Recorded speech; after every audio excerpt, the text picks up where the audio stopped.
नमस्कार। सच का सामना एपिसोड में आपका स्वागत है। आज का मुद्दा सीधा हमारी आस्था, हमारे मंदिरों और सदियों पुरानी परंपराओं पर चोट करता है। सदियों से हम शिवलिंग की पूजा भगवान शिव के निराकार रूप और ब्रह्मांड के प्रतीक के तौर पर करते आए हैं। लेकिन संत रामपाल जी महाराज के अनुयायियों ने गीता प्रेस गोरखपुर की शिव महापुराण का हवाला देकर एक ऐसा दावा किया है जिसने सनातन समाज में भूचाल ला दिया है। आज इसी ज्वलंत मुद्दे पर बहस के लिए हमारे साथ हैं हिंदू संगठन के तेज तर्रार नेता नरवल राठौर जी और संत रामपाल जी के अनुयायी विकास दास जी। नरवल राठौर जी, शुरुआत मैं आपसे करूंगी। विकास जी और उनके गुरु का सीधा दावा है कि शिवलिंग कोई ब्रह्मांड या ऊर्जा का प्रतीक नहीं, बल्कि शिवजी का एक शारीरिक अंग है जिसे ऋषियों के श्राप के कारण कटना पड़ा। आप इसे अपनी आस्था का अपमान मानते हैं या शास्त्रों का सच? एंकर महोदया, ये सीधे सीधे हमारे सनातन धर्म, महादेव और करोड़ों हिंदुओं की भावनाओं का अपमान है। संस्कृत भाषा बहुत गहरी है। लिंग का अर्थ प्रतीक होता है। शिवलिंग उस अनंत ज्योतिर्लिंग का प्रतीक है जिसका न कोई आदि है न अंत। ये शिव और शक्ति के मिलन का ब्रह्मांडीय स्वरूप है।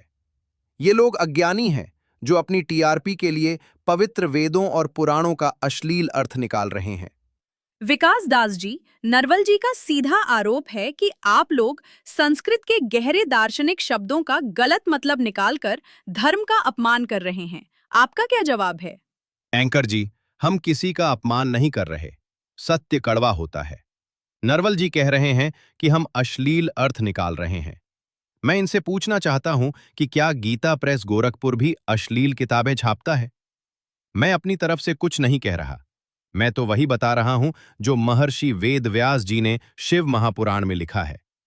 नरवल जी सिर्फ गोलमोल दार्शनिक बातें कर रहे हैं, लेकिन मैं सीधा शास्त्र खोलकर बात करूंगा। आप एक कथा का हिस्सा पकड़कर पूरे सनातन धर्म को कटघरे में खड़ा नहीं कर सकते। वो दारुक वन की कथा भगवान की एक लीला है। आप उसे साधारण नजरिए से देख रहे हैं। नरवल जी, आप मुझे अपनी बात तो पूरी करने दीजिए।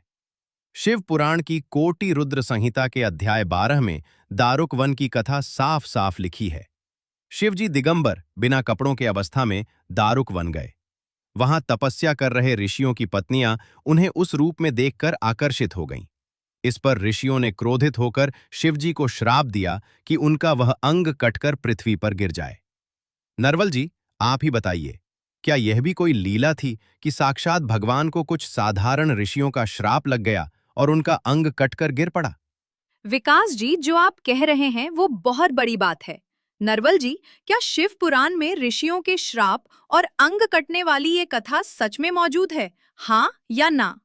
देखिए एंकर जी, मैंने पहले ही कहा कि पुराणों में कथाएं जरूर हैं, लेकिन वे प्रतीकात्मक होती हैं।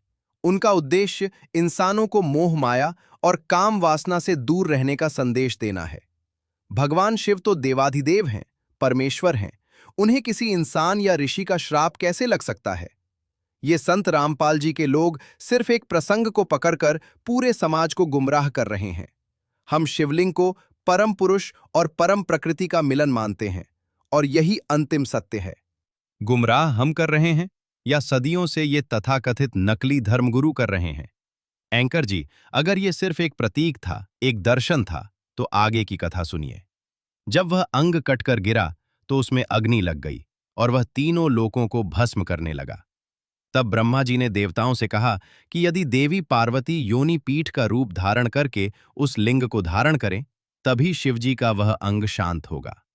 और आज जो हमारे भोले भाले हिंदू भाई बहन मंदिरों में शिवलिंग पर जल चढ़ा रहे हैं, वह उसी अग्नि को शांत करने की क्रिया है जो उस श्राप के बाद लगी थी। ये मैं नहीं कह रहा, गीता प्रेस की शिव महापुराण कह रही है। नरवल जी, अगर शिव पुराण में यह स्पष्ट लिखा है कि पार्वती जी को उसे शांत करने के लिए एक विशेष रूप धारण करना पड़ा, तो फिर इसे सिर्फ ब्रह्मांड का प्रतीक कहकर क्यों पढ़ाया जाता है? क्या आम हिंदुओं से सदियों तक यह सच छुपाया गया? एंकर जी, सच छुपाया नहीं गया है। विदेशी अनुवादकों ने हमारे शास्त्रों का शाब्दिक अर्थ निकालकर अर्थ का अनर्थ किया है। लिंग शब्द को विदेशी भाषाओं में गलत तरीके से फैलस लिख दिया गया। हमारी आस्था भगवान के उस निराकार स्वरूप में है जो सृष्टि को चलाता है। हम इन विवादों को नहीं मानते। महादेव सर्वव्यापी हैं। जब जवाब नहीं होता तो विदेशी अनुवादकों पर दोष डाल दिया जाता है। गीता प्रेस गोरखपुर की शिव महापुराण तो किसी अंग्रेज ने नहीं छापी है ना। संत रामपाल जी महाराज जी ने यही कहा है कि आंख बंद करके किसी गुरु के पीछे मत चलो। अपने घर में रखी गीता, वेद और शिव महापुराण खोलिए और खुद पढ़िए। सच आपके सामने होगा। गीता अध्याय 15 श्लोक 1 से 4 में लिखा है कि तत्वदर्शी संत ही पूर्ण परमात्मा का ज्ञान देगा। और आज वो तत्वदर्शी संत केवल रामपाल जी महाराज हैं जो पाखंड से निकालकर पूर्ण मोक्ष का मार्ग बता रहे हैं। देखिए, जिस जिस महारथी ने शिवजी की पूजा की, क्या उनका मोक्ष हुआ? देखिए ये संत रामपाल जी महाराज की वीडियो क्लिप। पूर्ण शिवजी का उपासक था रावण। कैसा दूषित कर्म किया, अपनी ही माता को उठा लाया, पत्नी बनाने की चेष्टा करने लगा, सीता को उठा लाया, यानी शिव का पुजारी। उसके बड़े भाई विष्णु की पत्नी ने उठा लाया। बता अकल। तो इससे दूषित कर्म और क्या करेंगे? दूषित कर्म करने वाले मूर्ख राक्षस स्वभाव को धारण किए, मनुष्यों में नीच।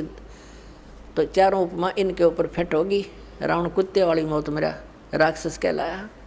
एक भस्मागिरी नाम का तपस्वी था, भगवान तमोगुण शंकर का उपासक। उसके द्वार के सामने, गेट के सामने ऊपर न पैर करके नीचे न सिर, सिरासन तपस्या शुरू कर दी, हठयोग। एक दिन पार्वती ने कहा कि भगवान आपका उपासक क्या मांगता दे दो, आप तो समर्थ हैं। तो शिवजी ने पूछा कि बोल भाई क्या मांगते हो भस्मागिरी। भस्मागिरी ने कहा भगवान वचनबद्ध हो जाओ, दम मांगो। शंकर भगवान ने कहा ठीक है भाई तथास्तु, हो गया वचनबद्ध, बोल।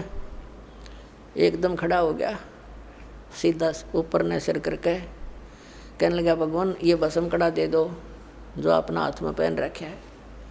भगवान श्री शंकर जी ने सोचा साधु संत है, जंगल में रहता है, अपनी रक्षा के लिए मांगता होगा, निकाल के दे दिया और वचनबद्ध हो ही गए थे। अब ज्यों ही उस राक्षस के हाथ में वो कड़ा आया, उसी से मैं कह दिया कि होले होशियार शिव जी, तुझे मारूंगा, मैं इसीलिए साधना कर रहा था और पार्वती को पत्नी बनाऊंगा। हा हा हा हा, एकदम बदल गया थे। और अब देख लिया भगवान शिव ने भी, भाई तो बात बिगड़ गई, चेहरा बदल गया एकदम।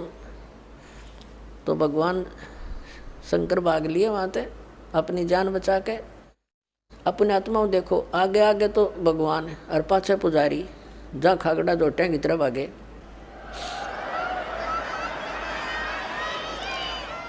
और ये आज तक हमने मूर्ख बना रहे हैं ये संत, क्योंकि वो मृत्युंजय, कालज्जय, सर्वशक्तिमान, महेश्वर, सर्वशक्तिमान। बताइए, मृत्युंजय था, डर के भाग रहा। कबीर साहब थे मृत्युंजय, उनको ऐसे ऐसे जुल्म गुजारे, तोप लगा दी थी परमात्मा को मारने के लिए, दरिया में डाल दिया था, गंगा में नौका में बैठा ले गया, हथकड़ी बांध कर, पैरों में बेड़ी बांध कर और गंगा में डाल दिया। हथकड़ी अपने आप टूट गई, बेड़ी निकल गया हाथों गले से, जल के ऊपर बैठ गए भगवान। तोप के गोले छोड़ दिए उन दुष्टों ने, 4 पैर 12 घंटे तक तोप के गोले मारते रहे, एक भी निकट नहीं गया। वो थे मृत्युंजय। अब उधर से आगे आगे भगवान शिव जी भाग रहे हैं, पीछे पीछे भस्मागिरी फुल स्पीड पे। अब परमात्मा आकर जान बचाता है इनकी। स्वयं परमेश्वर आए, पार्वती रूप बनाया, उन दोनों के बीच में एक पेड़ के नीचे खड़े हो गए। और भस्मागिरी तो भाग्य इसलिए रहा था, उसने पार्वती रूप में भगवान ने कहा रुक जाओ रुक जाओ, वो रुक गया। उसने तो और ये भी कह दिया कि अब क्यों डरते हो, तो रुकेगा नहीं, पता नहीं कहाँ जाएगा, जाने दो इसको, आ जाओ बैठो। अब भस्मागिरी के लाड़ पड़े रही थी, उड़े डट गया। तो अब भस्मागिरी से पार्वती रूप में भगवान ने कहा कि कुछ डांस वांस करके दिखा मुझे, ताकि मेरी आत्मा प्रसन्न हो तेरे से। तो वो कहने लगा मैं तपस्वी व्यक्ति, मैंने कभी डांस किया नहीं। तो पार्वती रूप में परमात्मा ने कहा ला मैं सिखाती हूँ, ऐसे कर, इस पैर ने ऐसे कर, इस हाथ ने ऐसे कर, इसने ऐसे कर, और ऊपर कर। जिसमें कड़ा ले रखा था ना भस्म कंडा, उसको जब सिर पा लिया भस्मागिरी का, जब कह दिया भस्म, और भस्मागिरी मर गया। उस कड़े को लेकर विष्णु रूप धारण करके परमेश्वर और शिव जी के सामने काफ़ी दूर आगे खड़े प्रकट हो गए। और शिव जी पीछे देखकर भाग गए। और कहा भाग ले विष्णु भाग ले, राक्षस ने ऐसे ऐसे मेरे साथ धोखा कर दिया। तो परमात्मा ने कहा विष्णु रूप में कि भोलेनाथ देख यूँ तेरा कड़ा ले आया मैं। उसका जचा नहीं ये बात, कैसे ले आए आप, कि मैंने उसको मार दिया ऐसे ऐसे पार्वती का रूप बना के और उसको गंडत नाच नचा के मार दिया है। अब उसका जचा को नहीं ये बात, तब वो साथ लेकर आए उसको, उसकी राख दिखा ली ना, देखियो मरा पड़ा, यूँ जल गया। जब दिल की धड़कन ठीक हुई मृत्युंजय की, शंकर भगवान की,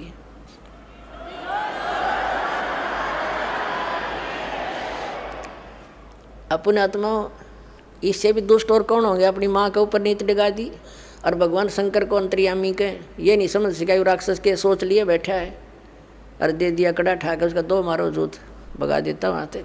यदि अंतर्यामी होता समझ जाता पहले ये क्या बकवास सोचे बैठा है, अरे इनकी हम पूजा करने पर ला रखे थे, सारा जीवन बर्बाद करा दिया हमारा। और परमात्मा 600 वर्ष पहले कहा करते 3 देव की जो करते भक्ति उनकी कदे ना हुआ मुक्ति। वक्त की कमी है, इसलिए इस बेहद गर्म और अहम बहस को यहीं रोकना होगा। दर्शकों, आज की चर्चा ने एक बहुत बड़ा सवाल खड़ा किया है।